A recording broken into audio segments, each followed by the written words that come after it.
নমস্কাৰ বন্ধু-বান্ধৱীসকল, তোমালোকক আমাৰ চেনেল ভিডিঅ' পুনৰবাৰ লগ কৰাৰ বাবে অশেষ ধন্যবাদ।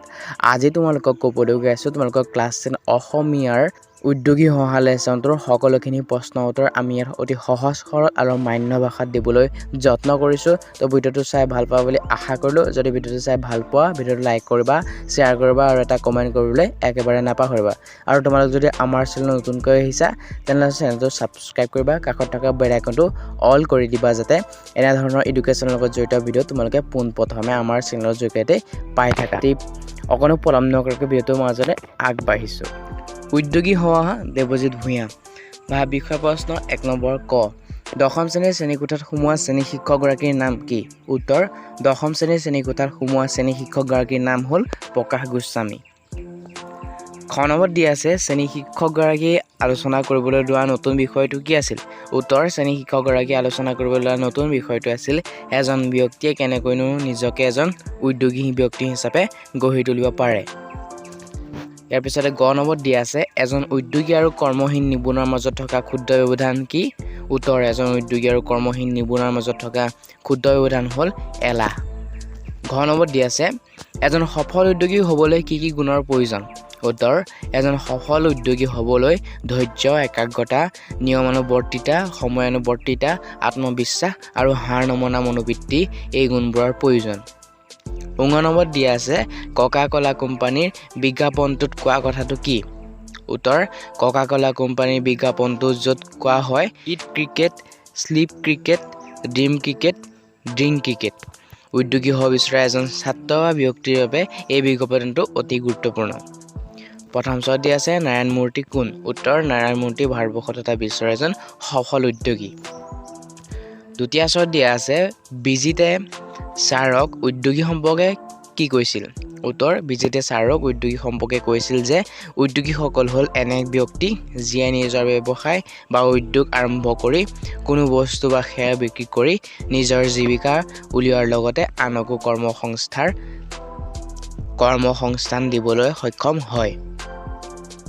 ইয়াৰ পিছতে বগীয়া য'ত দিয়া আছে প্ৰথম অৱস্থাত উদ্যোগীয়ে কি কৰিবলৈ সাজু থাকিব লাগিব? উত্তৰ: প্ৰথম অৱস্থাত এজন উদ্যোগীয়ে জোতা চিলাইৰ পৰা চণ্ডী পাঠ সকলোৱে কৰিবলৈ সাজু থাকিব লাগিব, লগতে সৰুতে চাইকেল শিকাৰ দৰে পৰি উঠিবলৈ সাজু থাকিব লাগিব। ইয়াৰ পিছতে জ নম্বৰ দিয়া আছে টমাছ আলভা এডিছনে ইলেক্ট্ৰিক বাল্ব তৈয়াৰ কৰাৰ বাৰে বাৰে বিফল হৈ কি কৈছিল?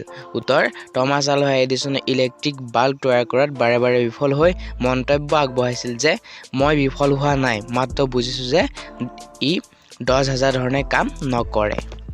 তো তোমালোকৰ ইয়াত 1 নম্বৰীয়া প্ৰশ্ন ইয়াত হৈ গৈছে। আমি এতিয়া 2 নম্বৰ প্ৰশ্নলৈ আগবাঢ়িছোঁ। 2 নম্বৰ চমুকৈ বুজাই লিখা। ক নম্বৰত দিয়া আছে উদ্যোগী পুৰুষ সিংহৰ সমান, এলেহুৱা কাপুৰুষৰ নিচান। শিক্ষকগৰাকীয়ে কিয় এনেদৰে ক'লে বুজাই লিখা। উত্তৰ: উদ্যোগী পুৰুষ সিংহৰ সমান, এলেহুৱা কাপুৰুষৰ নিচান। ইয়াৰ অৰ্থ এয়ে যে এজন উদ্যোগী অৰ্থাৎ এণ্টাৰপ্ৰিনিয়ৰ আৰু কৰ্মহীন নিবনুৱাৰ মাজত থকা ক্ষুদ্ৰ ব্যৱধান হ'ল এলাহ। আচলতে সকলোতকৈ সহজ কাম হ'ল এজন উদ্যোগী বা এণ্টাৰপ্ৰিনিয়ৰ হোৱা, কিয়নো ইয়াৰ বাবে কোনো বিশ্ববিদ্যালয়ৰ ডাঙৰ ডিগ্ৰী নালাগে। ইয়াৰ বিপৰীতে আটাইতকৈ কঠিন কাম হ'ল এজন সফল উদ্যোগী হোৱা। খ নম্বৰত দিয়া আছে সফল উদ্যোগী হ'বলৈ কিয় কঠিন? উত্তৰ: এজন সফল উদ্যোগী হ'বৰ বাবে লাগিব ধৈৰ্য, একাগ্ৰতা, নিয়মানুৱৰ্তিতা, সময়ানুৱৰ্তিতা, আত্মবিশ্বাস আৰু হাৰ নমনা মনোবৃত্তি। সকলোৱে এই গুণবোৰ নাথাকে, সেইবাবে সফল উদ্যোগী হোৱাটো টান বুলি কৈছে। গ নম্বৰত দিয়া আছে এজন উদ্যোগী হ'বলৈ যোৱাটোত চাইকেল চলাবলৈ শিকাৰ দৰে একক প্ৰচেষ্টাৰে কৰা কাম বুলি শিক্ষকগৰাকীয়ে কিয় কৈছে বুজাই লিখা। উত্তৰ: সকলোৱে প্ৰথমে তলত ওলমি চাইকেল শিকা আৰম্ভ কৰে। বহুতৰে চাইকেলৰ পৰা পৰি হাত ভৰি ছাল বাকলি এৰাই যায়, কাৰোবাৰ পৰি হাত ভৰিও ভাঙে। যিসকলে ছাল বাকলি যোৱাৰ পাছত বা হাত ভৰি ভঙাৰ পাছত ভয়তে পুনৰ শিকিবলৈ চেষ্টা নকৰে তেওঁলোকে আৰু জীৱনত কোনোদিনে চাইকেল চলাব নোৱাৰে। যিসকলে ছাল বাকলি এৰোৱাৰ পাছতো চেষ্টা কৰি যায়, প্ৰথমে তলত চলাব পৰা হয়, তাৰ পাছত লাহে লাহে জাপ মাৰি ওপৰত উঠি হাফ পেডেল মাৰি চলাব পৰা হয় আৰু এদিন ফুল পেডেল মাৰি চলাব পৰা হৈ লগৰীয়াৰ লগত জোৰেৰে চলোৱা লাহে লাহে চলোৱা প্ৰতিযোগিতাত অৱতীৰ্ণ হয় এজন উদ্যোগী হ'বলৈ যোৱাটো চাইকেল চলাবৰ শিকাৰ দৰে একক প্ৰচেষ্টাৰ কাম বহুতেই প্ৰথমে বিফলতাৰে এৰি দিয়ে কোনোবাই 3বাৰ বিফল হ'লে এৰি দিয়ে কিন্তু যিয়ে এৰি নিদি লাগি থাকে তেওঁ এজন সফল উদ্যোগী হয়গৈ ঘ নম্বৰত দি আছে উদ্যোগী কোনসকল ব্যক্তিক কোৱা হয় বুজাই লিখা উত্তৰ নিজৰ ইচ্ছামতে নিজৰ সময়সূচী ঠিক কৰি নিজৰ উদ্ভাৱনা আৰু কৰ্মশক্তিৰে নিজকে প্ৰতিষ্ঠা কৰা প্ৰতিজন ব্যক্তিয়ে একোজন উদ্যোগী বা এণ্টাৰপ্ৰেনিউৰ্ছ সেই হিচাপত জুবিন পাপনৰ দৰে এজন শিল্পী এখন ৰেষ্টুৰেণ্ট বা ধাবাৰ মালিক এখন গেলামালৰ দোকানৰ মালিক নতুবা এখন বিউটি পাৰ্লাৰ চলোৱা ব্যক্তি সকলোৱে একোগৰাকী উদ্যোগী ইয়াৰ পিছত 3 নম্বৰ প্ৰশ্ন আমি চাম ইনফিচিছ কোম্পানীত প্ৰতিষ্ঠাপক কোন তেওঁ ভাৰতবৰ্ষ তথা বিশ্বৰ এজন সফল উদ্যোগী হোৱাৰ আঁৰৰ কাহিনীটো বৰ্ণনা কৰা তো ইয়াৰ উত্তৰ হ'ব ইনফিচিছ কোম্পানীৰ প্ৰতিষ্ঠাপক হ'ল নাৰায়ণ মূৰ্তি তেওঁ ভাৰতবৰ্ষ তথা বিশ্বৰ এজন সফল উদ্যোগী বা এণ্টাৰপ্ৰেনিউৰ কিন্তু তেওঁ কোনো সোণৰ চামুচ মুখত লৈ জন্ম হোৱা নাছিল কৰ্ণাটকৰ এক নিম্ন মধ্যবিত্ত পৰিয়ালত তেওঁৰ জন্ম হৈছিল সৰুৰে পৰা এজন উদ্যোগী হোৱাৰ তেওঁৰ দুৰ্বাৰ হেঁপাহ আৰু হাবিয়াস আছিল সেয়েহে অভিযান্ত্ৰিক শিক্ষা সমাপ্ত কৰি কিছুদিন চাকৰি কৰাৰ পাছতে তেওঁ চাকৰি ত্যাগ কৰি ছফ্ৰনিক নামৰ এক কোম্পানী প্ৰতিষ্ঠা কৰে কিন্তু প্ৰতিষ্ঠা কৰাৰ 1.5 বছৰ পাছতে দেউলীয়া হৈ কোম্পানীটো বন্ধ হৈ যায় কোম্পানীটো বন্ধ হৈ যোৱাৰ পাছত নাৰায়ণ মূৰ্তিদেৱে পুনৰ চাকৰি যোগদান কৰে যদিও অৱশেষত চাকৰি বাদ দি কেইজনমান বন্ধুৰ লগ লাগি ইনফোচিছ নামৰ কোম্পানী আৰম্ভ কৰে এই কোম্পানী খুলিবৰ বাবে নাৰায়ণ মূৰ্তিক তেওঁৰ পত্নীয়ে 10,000 টকা নিজৰ সাঁচতীয়া ধনৰ পৰা আগবঢ়াই দিয়ে নিজৰ ঘৰৰ পৰা 10,000 টকা মূলধনে আৰম্ভ কৰা ইনফোচিছ প্ৰথম অৱস্থাত বহুতো বাধা ঘাত প্ৰতিঘাতৰ সন্মুখীন হ'ব লগা হৈছিল 90ৰ দশকত তেওঁৰ বিত্তমন্ত্ৰীয়ে ভাৰতীয় অৰ্থনীতিক মুকলি কৰি দিয়াত ইনফোচিছ হাতলৈ অফুৰন্ত সুযোগ আৰু সুবিধা আহে সময়ত মৰাৰ পাছত নাৰায়ণ মূৰ্তি আৰু তেওঁৰ কোম্পানীয়ে পাছলৈ ঘূৰি চাব লগা নহ'ল ধৈৰ্য আৰু একাগ্ৰতাৰে সুযোগৰ অপেক্ষা কৰি সময়ত মৰাত আজি নাৰায়ণ মূৰ্তি বিশ্বৰ ভিতৰত এজন সফল আৰু নামজ্বলা উদ্যোগী 4 নম্বৰত দি আছে এজন উদ্যোগী হ'বৰ বাবে শিক্ষাগত অৰ্হতা কেনেধৰণৰ হ'ব লাগিব এইদৰে কোনে সুধিছিল তাৰ উত্তৰ শিক্ষকে কি কৈছিল বুজাই লিখা উত্তৰটো হ'ব এইদৰে প্ৰীতমে সুধিছিল তাৰ উত্তৰত শিক্ষকজনে এনেধৰণে কৈছিল তুমি কোনটো দিশত উদ্যোগী হ'বলৈ বিচাৰিছা তাৰ ওপৰত তোমাৰ প্ৰয়োজনীয় শিক্ষাগত অৰ্হতাটো নিৰ্ভৰ কৰিব এখন ধাবা খোলাৰ বাবে বা এখন গেলামালৰ দোকান খোলাৰ বাবে অথবা এখন শাক-পাচলিৰ দোকান খুলি স্বাৱলম্বী হোৱাৰ বাবে বিশেষ কোনো শিক্ষাগত অৰ্হতা প্ৰয়োজন নাই কিন্তু এইবোৰ ব্যৱসায়টো কৃতকাৰ্য হ'বৰ বাবে বুদ্ধি আৰু সাধাৰণ জ্ঞানৰ প্ৰয়োজন হয় আনহাতে এজন বিউটি পাৰ্লাৰ বা মটৰ গাড়ী ভাল কৰা গেৰেজ বা মোবাইল ফোন টিভি ভাল কৰা দোকান আদি খুলিবৰ বাবে নিজৰ সেই কামৰ কৌশল বা স্কিল থকাটো প্ৰয়োজন কেৱল আনৰ ওপৰত নিৰ্ভৰ কৰি এনেবোৰ ব্যৱসায়ত কৃতকাৰ্যতা লাভ কৰিব নোৱাৰি 5 নম্বৰ প্ৰশ্ন দিয়া আছে এজন উদ্যোগী হোৱাৰ যিমান সহজ সফল হ'বলৈ কিন্তু সিমান সহজ নহয় কথাষাৰ পাঠৰ আধাৰত বুজাই লিখা তো ইয়াৰ উত্তৰটো হ'ব এজন উদ্যোগী হোৱা যিমান সহজ সফল হোৱাটো কিন্তু সিমান সহজ নহয় প্ৰথম অৱস্থাত এজন উদ্যোগীয়ে জোতা চিলাইৰ পৰা চণ্ডীপাঠ সকলো কৰিবলৈ সাজু থাকিব লাগিব লগতে সৰুতে চাইকেল শিকাৰ দৰে পৰি উঠিবলৈ সাজু থাকিব লাগিব সকলোৱে প্ৰথমতে তলত ওলমি চাইকেল শিকা আৰম্ভ কৰে বহুতৰে চাইকেলৰ পৰা পৰি হাত ভৰি ছাল বাকলি এৰাই যায় যিসকলে ছাল বাকলি এৰাই যোৱাৰ পাছত বা হাত ভৰি ভগাৰ পাছতো ভয়তে পুনৰ শিকিবলৈ চেষ্টা নকৰে তেওঁলোকে আৰু জীৱনত কোনোদিনে চাইকেল চলাব নোৱাৰে যিসকলে ছাল বাকলি এৰাৰ পাছতো চেষ্টা কৰি যায় প্ৰথমে তলত চলাব পৰা হয় তাৰ পিছত লাহে লাহে জাপ মাৰি ওপৰলৈ উঠি হাফ পেডেল মাৰি চলাব পৰা হয় আৰু এদিন ফুল পেডেল মাৰি চলাবলৈ পৰা হয় লগৰীয়াৰ লগত জোৰেৰে চলোৱা লাহে লাহে চলোৱা প্ৰতিযোগিতাত অৱতীৰ্ণ হয় এজন উদ্যোগী হ'বলৈ যোৱাটো চাইকেল চলাবলৈ শিকাৰ দৰে একক প্ৰচেষ্টাৰ কাম বহুতেই প্ৰথম বিফলতাৰে এৰি দিয়ে কোনোবাই দুবাৰ বিফল হ'লে এৰি দিয়ে কোনোবাই তিনিবাৰ বিফল হ'লে এৰি দিয়ে কিন্তু যিয়ে এৰি নিদিয়ে লাগি থাকে তেওঁৱে এদিন এজন সফল ব্যক্তি বা সফল উদ্যোগী হয়গৈ এজন উদ্যোগী হ'বৰ বাবে কোনো শিক্ষাগত অৰ্হতা প্ৰয়োজন নাই এখন ধাবা খোলাৰ বাবে বা এখন গেলামালৰ দোকান খোলাৰ বাবে অথবা এখন শাক-পাচলিৰ দোকান খুলি স্বাৱলম্বী হ'বৰ বাবে বিশেষ কোনো শিক্ষাগত অৰ্হতা প্ৰয়োজন নাই কিন্তু এইবোৰ ব্যৱসায়ত কৃতকাৰ্য হ'বৰ বাবে বুদ্ধি আৰু সাধাৰণ জ্ঞানৰ প্ৰয়োজন হয় আনহাতে এখন বিউটি পাৰ্লাৰ বা মটৰ গাড়ী ভাল কৰা গেৰেজ বা মোবাইল ফোন টিভি ভাল কৰা দোকান খুলিবলৈ বাবে নিজৰ সেই কামৰ কৌশল বা স্কিল থকাটো প্ৰয়োজন বৰ্তমান সময়ৰ প্ৰযুক্তি তথ্য প্ৰযুক্তি আৰু জ্ঞানৰ ওপৰত ভিত্তি কৰি গঢ় লোৱা অৰ্থনীতি আৰু সমাজ ব্যৱস্থাৰ সময় গতিকে এনেবোৰ বিষয়ত উদ্যোগী হ'ব বিচাৰিলে এনে বিষয় শিক্ষা জ্ঞান আৰু কৌশলসমূহ আহৰণ কৰাটো অতিকে গুৰুত্বপূৰ্ণ তো ইয়াৰ পিছত দিয়া আছে 6 নম্বৰ প্ৰশ্নটো আলোচনা কৰিম আমি ভাৰতৰ সৰ্বতোকালৰ এজন সফল ব্যৱসায়ী ধীৰুভাই আম্বানীৰ হাতত মূলধনো নাছিল ধীৰুভাই আম্বানীয়ে হাতত মূলধন আৰু শিক্ষাগত অৰ্হতা নথকাকৈ কেনেকৈ এজন সফল উদ্যোগী হ'ব পাৰিছিল বৰ্ণনা কৰা উত্তৰ ভাৰতৰ সৰ্বতোকালৰ এজন সফল উদ্যোগী ধীৰুভাই আম্বানীৰ হাতত মূলধনো নাছিল নতুবা তেওঁৰ ভাল শিক্ষাগত অৰ্হতাও নাছিল মেট্ৰিকতে শিক্ষা সমাপ্ত কৰা ধীৰুভাই আম্বানীয়ে প্ৰথমে পেট্ৰল ডিপোত তেল ভৰোৱাৰ কাম কৰিছিল আৰু নিজৰ ভাল কামৰ বাবে ডিপোটোৰ মেনেজাৰ পদলৈ পদোন্নতি লাভ কৰিছিল উদ্যোগী হৈ নিজকে প্ৰতিষ্ঠা কৰাৰ দুৰ্বাৰ হাবিয়াসৰ বাবে তেওঁৰ চাকৰি বাদ দি ব্যৱসায় কৰিবলৈ বাবে সিদ্ধান্ত ল'লে মন কৰিলে চন বাকৰি মাটিতে ধন ব্যৱসায়ৰ বাবে ৰাইজৰ পৰা ধন লৈ কাপোৰ তৈয়াৰ কৰি পুনৰ ৰাইজকে বেছি মুনাফা অৰ্জন কৰি তাৰ লাভাংশ ভাগ অংশীদাৰসকলক মাজতো বিতৰণ কৰিলে মূলধনৰ অভাৱ উদ্যোগী হোৱাৰ কেতিয়াও অন্তৰায় বা বাধা হ'ব নোৱাৰে পেট্ৰল পাম্পৰ চাকৰি বাদ দি মুম্বাইৰ এটা 350 বৰ্গ ফুটৰ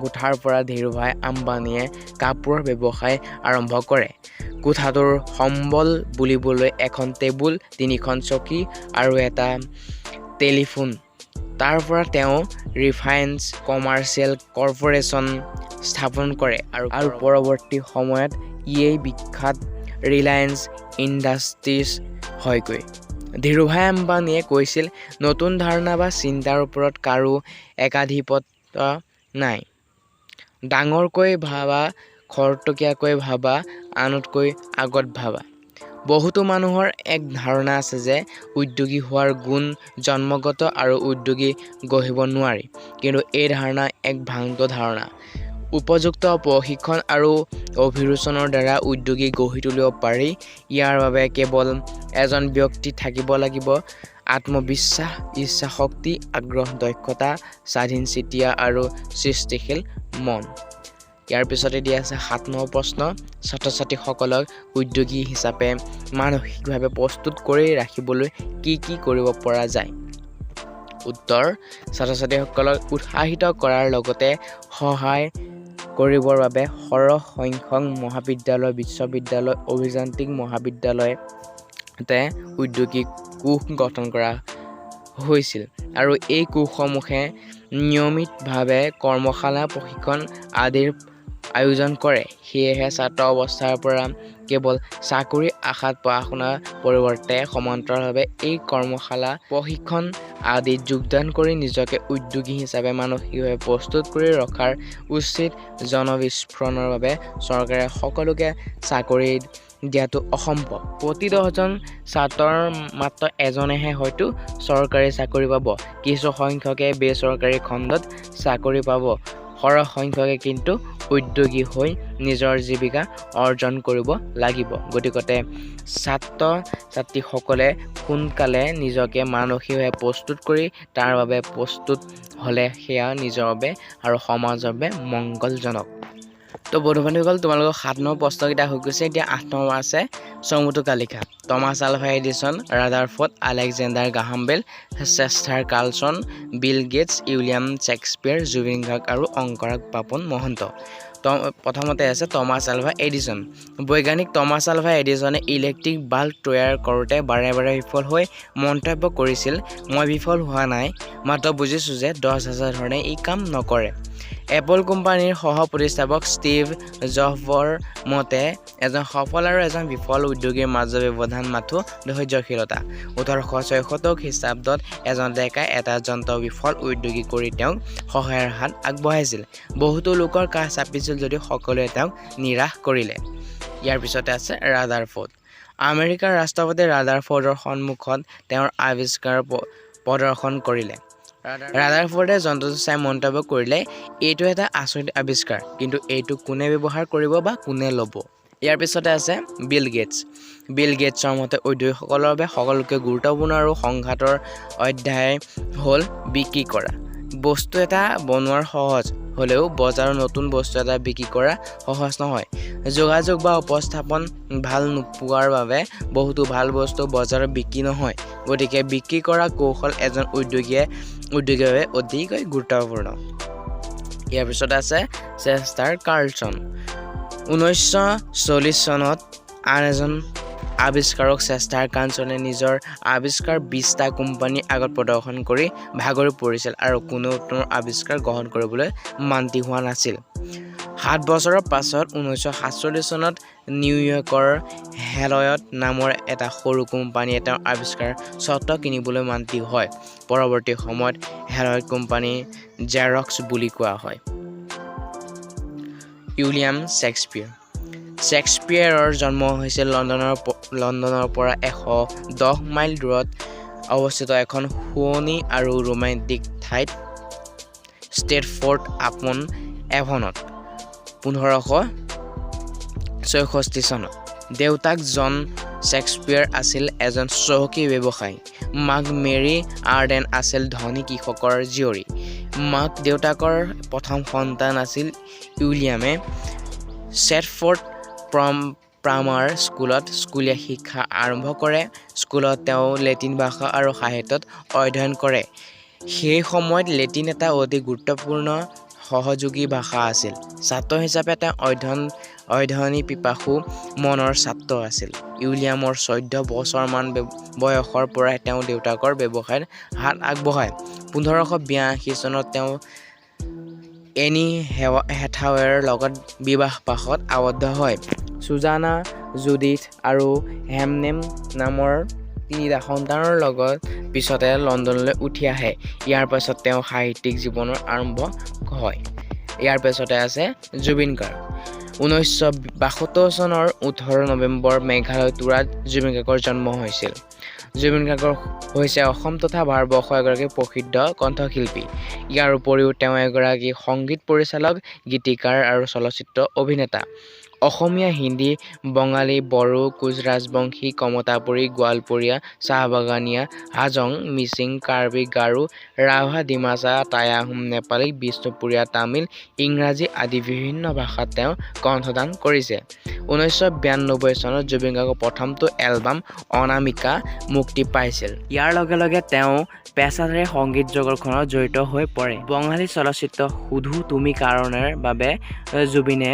2005 চনত শ্ৰেষ্ঠ সংগীত বঁটা লাভ কৰিছিল হিন্দীৰ য়া আলি গীতটিৰ বাবে জুবিন গাৰ্গে 2007 চনত গ্লোবেল ইণ্ডিয়ান ফিল্ম এৱাৰ্ড আৰু ষ্টাৰডাষ্ট এৱাৰ্ডৰ শ্ৰেষ্ঠ নেপথ্য সংগীত শিল্পী বঁটা লাভ কৰিছিল আধুনিক অসমীয়া সংগীতত নতুন মাত্ৰা প্ৰদান কৰাৰ বাবে 2014 চনত জুবিন গাৰ্গলৈ চেনেচা অসম বঁটা আগবঢ়োৱা হয় ইয়াৰ পিছতে আছে অংগৰাগ পাপন মহন্ত। অংগৰাগ পাপন মহন্ত অসমৰ এগৰাকী জনপ্ৰিয় কণ্ঠশিল্পী। অসমীয়াৰ বাহিৰেও হিন্দী, বাংলা, তামিল, মাৰাঠী আদি বহুতো ভাষাত পাপনে গীত গাইছে।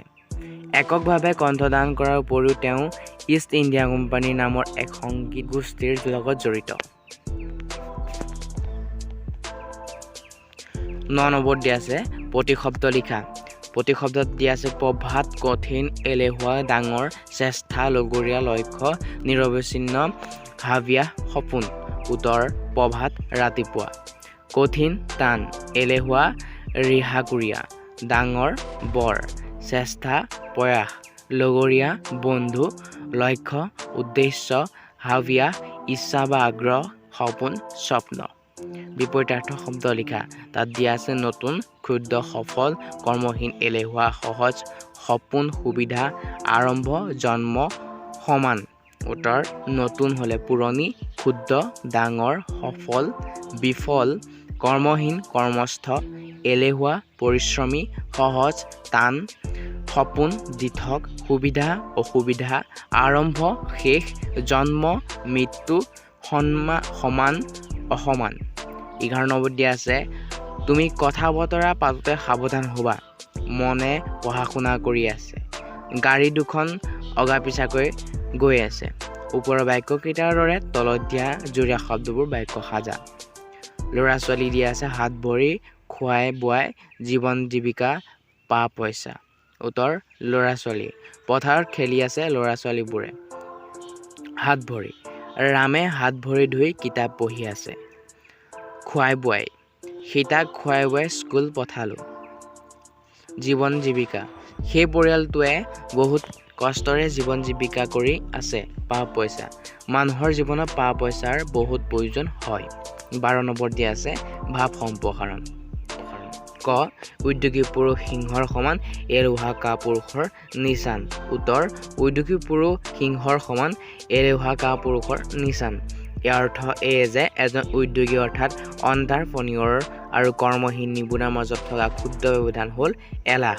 আচলতে সকলোকে সহজ কাম হ'ল এজন উদ্যোগী বা অন্টাৰপ্ৰনিয়ৰ হোৱা, কিয়নো ইয়াৰ বাবে কোনো বিশ্ববিদ্যালয়ৰ ডাঙৰ ডিগ্ৰী নালাগে। ইয়াৰ বিপৰীতে আটাইতকৈ কঠিন কাম হ'ল এজন সফল উদ্যোগী হোৱা।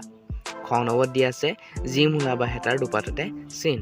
উত্তৰ যি মূলা বা হেতাৰ দুপাততে চিন, অৰ্থাৎ মূলা শাক এজোপা দুপতীয়া হৈ থাকোঁতেই তাৰ ভাল বেয়া স্বৰূপ পৰিস্ফুট হৈ উঠে।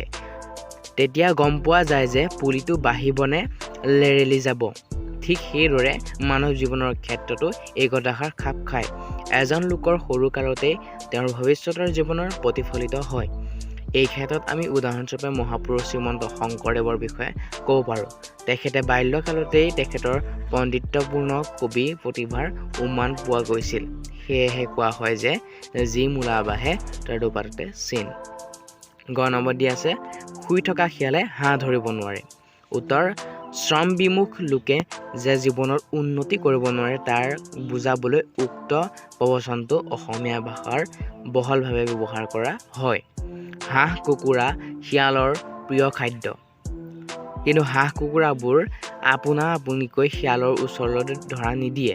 শিয়ালে নিজে চেষ্টাৰে এইবোৰ ধৰিব লাগে, নানান চেষ্টা কৰিব লগা হয়। সেয়ে শিয়াল এজনীয়ে যদি চেষ্টা নকৰি গোটেই দিনটো শুই থাকে তেন্তে সি হাঁহ খাব নোৱাৰি নেখাই মৰিব লাগিব। ঠিক তেনেকৈ মানুহে জীৱনত সুখ শান্তিৰ থাকিব হ'লে তেওঁ পৰিশ্ৰম কৰিব লাগে, নিজকে ধন অৰ্জন কৰিব লাগে। কিন্তু তাকে নকৰি যদি আলাসত দিন পাৰ কৰে তেন্তে সি কেতিয়াও জীৱনত উদগতি কৰিব নোৱাৰে। সেয়েহে উদগতি কৰিবৰ বাবে পৰিশ্ৰমৰ প্ৰয়োজন। 13 নম্বৰ লিংগ পৰিৱৰ্তন কৰা। শিক্ষক ছাৰ, ছাত্ৰ পুৰুষ বন্ধু। উত্তৰ শিক্ষক হ'লে হ'ব শিক্ষয়িত্ৰী, ছাৰ হ'লে বাইদেউ, ছাত্ৰ হ'লে ছাত্ৰী। তো মৰমৰ বন্ধু বান্ধৱীসকল, আশা কৰিলোঁ ভিডিঅ'টো চাই তোমালোকে ভাল পালা। যদি ভিডিঅ'টো চাই ভাল পালা ভিডিঅ'টো লাইক কৰিবা, শ্বেয়াৰ কৰিবা আৰু এটা কমেণ্ট কৰিবলৈ একেবাৰে নাপাহৰিবা। আৰু তোমালোকে যদি আমাৰ চেনেল নতুনকৈ আহিছা তেন্তে চেনেলটো ছাবস্ক্ৰাইব কৰিবা, কাষত থকা বেল আইকনটো অল কৰি দিবা যাতে আমাৰ চেনেলত তোমালোকে এনেধৰণৰ ভিডিঅ'বোৰ সোনকালে পোনপ্ৰথমে পাই থাকা। তো আজিলৈ ইমানেই। নতুন এটা ভিডিঅ' লগ পোৱা আশাৰে মই ৰিণ্টু বৰা আজি তোমালোকৰ পৰা বিদায় মাগিছোঁ। জয় অসম।